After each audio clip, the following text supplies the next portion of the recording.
మనిషి ముఖ్యం. అర్పించు వాటి కంటే అర్పించు మనసు ముఖ్యం. నచ్చాలి మొదట నీవే, కావాలి మొదట నీవే. నీకిష్టమైనది కావాలి దేవునికి.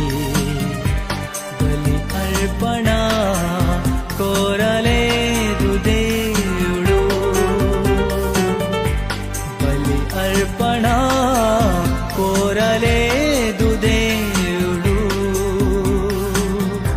ప్రభు మనసు తెలుసుకో, వాక్యాన్ని చదువుకో.